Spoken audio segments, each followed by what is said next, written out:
नमस्कार साथियों, इस समय हम शीशा-मऊ में हैं जहां से उपचुनाव होने वाले हैं और 20 तारीख को यहां वोटिंग होनी है। तो हमारे कुछ ही देर में जो सूबे के मुखिया हैं माननीय योगी आदित्यनाथ जी कुछ ही क्षणों में आने वाले हैं। तो हमारे साथ में एक भैया हैं, मिल्कीपुर से आए हुए हैं और कार्यकर्ता भी हैं। तो इनसे जानने की कोशिश करते हैं कि इस बार जो है चुनाव भी कैसा होगा और मिल्कीपुर का क्या माहौल है। ये क्या नाम है?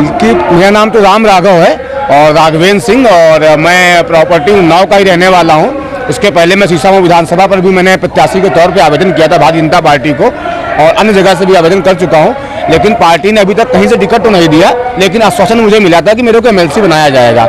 ये आदरणीय हमारे डिप्टी CM आदरणीय ब्रजेश पाठक जी ने बोला, और पार्टी के अन्य समस्त कार्यकर्ताओं ने भी हमसे यही बात कही।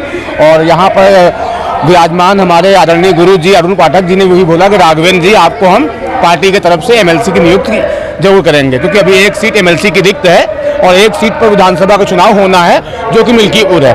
तो या तो पार्टी मुझे मिल्कीपुर चुनाव पर विधानसभा प्रत्याशी बनाए, अन्यथा पार्टी चाहे तो अभी एक विधान परिषद की सीट रिक्त है जो कि मनोनीत कोटे की है। मिल्कीपुर में तो अभी रोक लगा दी गई चुनाव। जी हाँ, रोक लगी हुई है और हाईकोर्ट में उस पर सुनवाई भी चल रही है। पीछे 2 तारीख को उसकी सुनवाई भी थी। उसके बाद जो भी हुआ ये तो अब हाईकोर्ट के निर्णय पर है कि न्यायालय क्या निर्णय करता है। उसी के उपरांत ही मैं वहाँ से प्रत्याशी बनने के लिए अपने उत्सुकता के साथ और भारतीय जनता पार्टी की सेवा के लिए और सदैव रहता हूँ और हमेशा के साथ ही तत्पर रहता हूँ। जैसे कि आज मैं वर्तमान में कानपुर में की शीशा-मऊ विधानसभा में आया हूँ पार्टी चुनाव प्रचार के लिए भी, और इसके विपरीत मैं उन्नाव जिले से रहता हूँ। तो वहाँ पर भी आदरणीय हमारे साक्षी महाराज जी का भी मैंने काफ़ी जोर शोर से प्रचार प्रसार किया और उनको भी लोकसभा तीसरी बार पुनः भेजा। और हमारी विधानसभा वहाँ से भगवान नगर लगती है जो मूल निवास हूँ वहाँ का। और वैसे तो सदर विधानसभा में भी है। हमारे यहाँ विधायक MLA पंकज गुप्ता जी हैं, और यहाँ से आशुतोष शुक्ला जी हैं, और हमारे यहाँ उन्नाव जनपद में साकेत धाम में देवकी नंदन ठाकुर जी की जो सनातन संस्कृति का बोर्ड लेके चल रहा है, जिसमें सनातन बोर्ड की स्थापना कराने के लिए 16 तारीख को दिल्ली चलो का अभियान चल रहा है। उसके तहत भी मैं दिल्ली भी जाऊंगा 16 तारीख को। अभी फिलहाल कानपुर के शीशा-मऊ विधानसभा में चुनाव प्रचार के लिए आदरणीय श्री हमारे सुरेश अवस्थी जी जो वर्तमान में प्रत्याशी हुए हैं यहाँ से, उनको जीत की ओर परचम लहराने के लिए मैं यहाँ प्रचार प्रसार के लिए आया हूँ। और हमारे हृदय से यही इच्छा निकलती है। कितने दिनों से आप यहाँ प्रचार प्रसार कर रहे हैं? अभी तो मैं यहाँ पिछले समथिंग एक सप्ताह से तो यहाँ हुई हूँ कानपुर में, और उसके विपरीत प्रॉपर आता भी रहता हूँ। और पढ़ाई लिखाई सब मेरी कानपुर से ही हुई है। बचपन खेला कानपुर में है, और बस का जन्म का स्थान उन्नाव रहा है, गंगा घाट। लेकिन ईश्वर की काष्ठा रही है कि मेरा नाम भी राम राघव और राघवेंद्र सरकार बोलते हैं। तो हम तो इतना ही जानते हैं कि शायद मिल्कीपुर ही हमारे लिए निश्चित रहेगी, और पार्टी का जो भी स्नेह और आशीर्वाद प्राप्त होगा उसका मैं आभारी रहूँगा। अच्छा, वहाँ जो मिल्कीपुर में जो सांसद है अवधेश जी उन्होंने यानी दावा ठोक रखा कि चुनाव जीतने नहीं देंगे वहाँ। अब ये तो जनता के प्रति है कि पार्टी प्रत्याशी बनाती है और जनता MLA MP बनाती है। तो जनता किसके साथ है वो तो भाग्य बता देगा। वो कह रहे हैं कि जनता यहाँ की हमारे साथ में। हाँ, तो ये भी भाग्य बताएगा, और जब राम वहाँ स्वयं खड़े हो जाएंगे तो जनता भी राम के साथ ही आ जाएगी। पहले भी वहाँ राम मंदिर स्थापित हो गया था और चुनाव भी वहाँ एक पीढ़ी की वजह क्या रही? इसकी वजह यही रही कि अब इसके लिए मैं अगर अपने कम शब्दों में ही कहना चाहूँ तो ठीक रहेगा, क्योंकि पार्टी है, पार्टी बहुत बड़ी है, और पार्टी के अंदर कहते नहीं, पार्टी कोई छोटी मोटी नदी नाला या तालाब नहीं है। पार्टी एक महासागर है, और इस महासागर में हमारी जैसी छोटी नदियाँ तो पता नहीं कहाँ विलुप्त प्राय हो जाएंगी।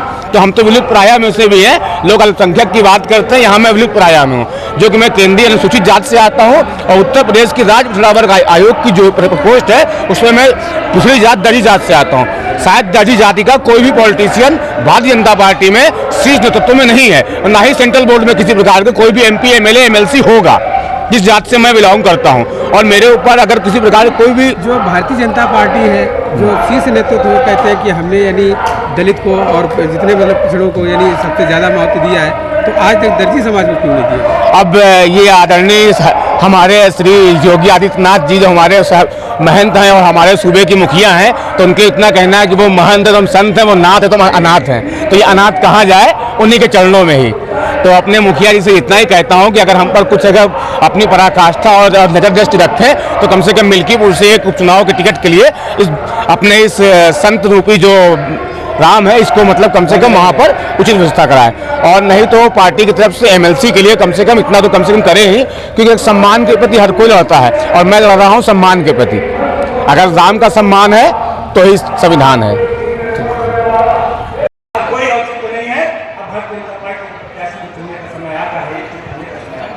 मैं इसी के साथ अपनी वाणी को विराम देना चाहता हूँ। आप सभी को बहुत बहुत धन्यवाद ज्ञापित करना चाहता हूँ।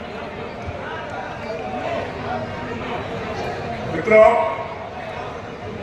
मंचासीन अतिथियों के स्वागत के लिए हमारे महामंत्री श्री संतोष शुक्ला जी सर्वप्रथम माननीय सुरेश खन्ना जी का पटका बनाकर स्वागत करेंगे। अवधेश शंकर जी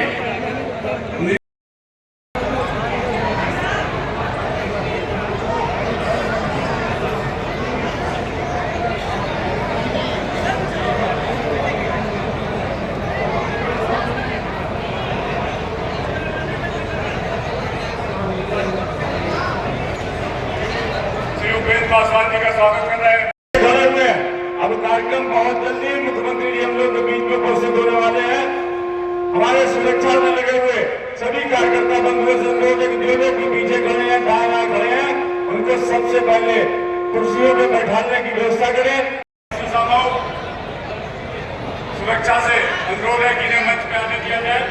श्री डब्ल्यू वाल्मीकि जी, श्री सुमित वाल्मीकि जी, श्री राकेश गौतम जी, श्री गुलशन सोनकर जी, श्री राजेश गौतम, श्री रवि कुमार भारती, सभी बहुजन समाज पार्टी से इस्तीफा देकर भारतीय जनता पार्टी की सदस्यता ग्रहण कर रहे हैं।